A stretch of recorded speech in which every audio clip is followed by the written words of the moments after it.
നിങ്ങളെല്ലാവർക്കും അറിയാമല്ലോ, ഞാൻ നീതുവിൻ്റെ ഒപ്പം ഇറങ്ങിയിട്ടുണ്ടായിരുന്നു ജനങ്ങളെ കാണാനും വോട്ട് ആവശ്യപ്പെടാനും.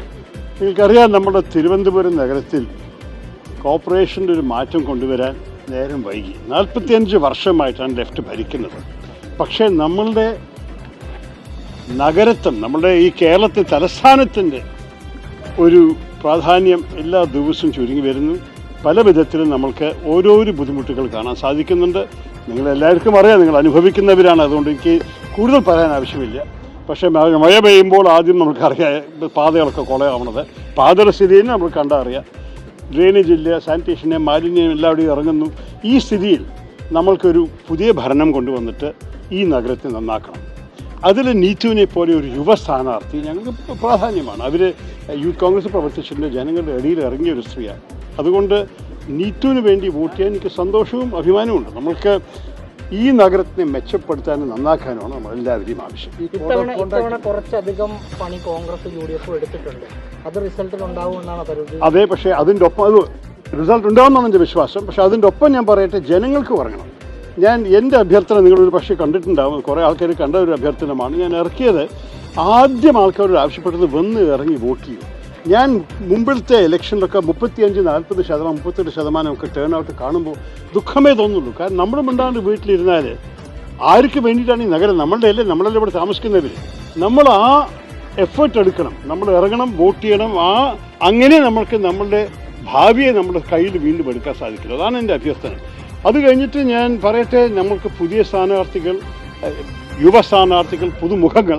പക്ഷേ വെറും മുഖത്തിൻ്റെ കാര്യം മാത്രമല്ല, അവർ കഴിവും നോക്കി, അവരുടെ അറിവും നോക്കി, അവർ ജനകീയരായ സ്ഥാനാർത്ഥികളായിട്ടാണ് ഞങ്ങൾ അവരെ ഇറക്കിയിരിക്കുന്നത്. അപ്പോൾ എനിക്ക് തോന്നുന്നു ഈ തവണ സാധ്യതകൾ നല്ലതാണ് UDFൻ്റെ.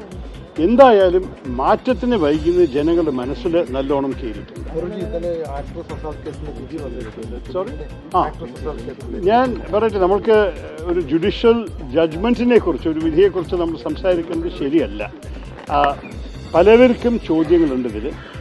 ഇങ്ങനെയൊരു ഇൻസിഡൻറ്റ് സംഭവിക്കുമ്പോൾ എല്ലാവർക്കും അറിയാം, നമ്മൾ എല്ലാവരും വിക്ടിമിൻ്റെ ഒപ്പം, സർവൈവറിൻ്റെ ഒപ്പമാണ് നിൽക്കേണ്ടത്.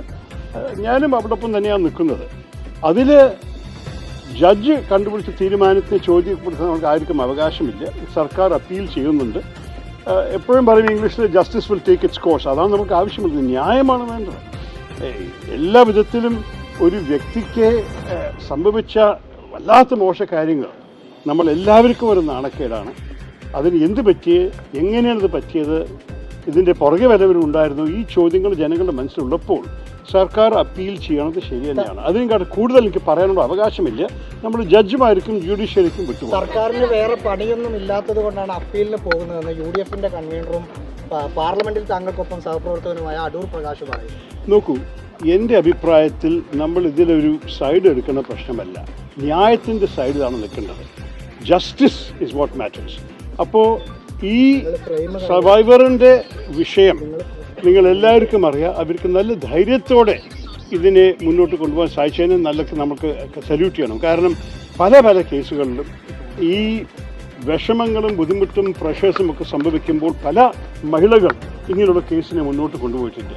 ഇവർ 8 വർഷം ഇനി മുന്നോട്ട് കൊണ്ടുപോയ ശേഷം അവർക്കും അവസാനത്ത് ഒരു ന്യായം കിട്ടി, ജസ്റ്റിസ് കിട്ടിയെന്നൊരു തോന്നലുണ്ടാവണം. അതുകൊണ്ട് ആ പ്രോസസ്സ് നടക്കട്ടെ. അഥവാ ഈ ജഡ്ജ്മെൻറ്റ് കറക്റ്റ് ആയിരുന്നുണ്ടെങ്കിൽ ഹൈക്കോടതി തീരുമാനിക്കട്ടെ. നമ്മൾ എന്തിനാണ് ഇവിടെ ഇരുന്നിട്ട് തീരുമാനിക്കണം? നമ്മളുടെ കയ്യിൽ എല്ലാ എവിഡൻസൊന്നും ഇല്ലല്ലോ. അത് നിയമപ്രകാരം ന്യായം വരട്ടെ. അതാണ് ഈ സമൂഹ മാധ്യമങ്ങളിലേക്ക് താങ്കൾക്ക് വീർ സവർക്കർ പുരസ്കാരം കിട്ടി എന്ന ഒരു ഇത് ഞാൻ ആദ്യ തവണയാണ് കേൾക്കുന്നത്. മാധ്യമക്കാരൻ മാത്രമേ കേട്ടിട്ടുള്ളൂ. എനിക്കൊരു പിടുത്തമില്ല ആരാണ് ഈ അവാർഡ് തന്നിരിക്കുന്നത്, ആർക്കാണിത് കൊടുത്തിരിക്കുന്നത്, ആരുടെ കയ്യിലാണ് കിട്ടേണ്ടത്. ഞാൻ ഇങ്ങനെ ഒരു അവാർഡ് സ്വീകരിച്ചിട്ടേ ഇല്ല. അത് ആദ്യത്തെ തവണ ഞാൻ കേൾക്കുന്നത്. അതിനെക്കുറിച്ച് കുറച്ച് അന്വേഷിക്കട്ടെ. നമ്മൾ ഇപ്പോഴെന്തായാലും എൻ്റെ അറിവ് നിങ്ങളാണ് തരുന്നത്. അതുകൊണ്ട് എന്നോട് ചോദിച്ചിട്ട് ഒരു കാര്യമില്ല. ഈ അവാർഡിൻ്റെ പ്രസക്തി എന്താണെന്ന് എനിക്കൊരു പിടുത്തമില്ല.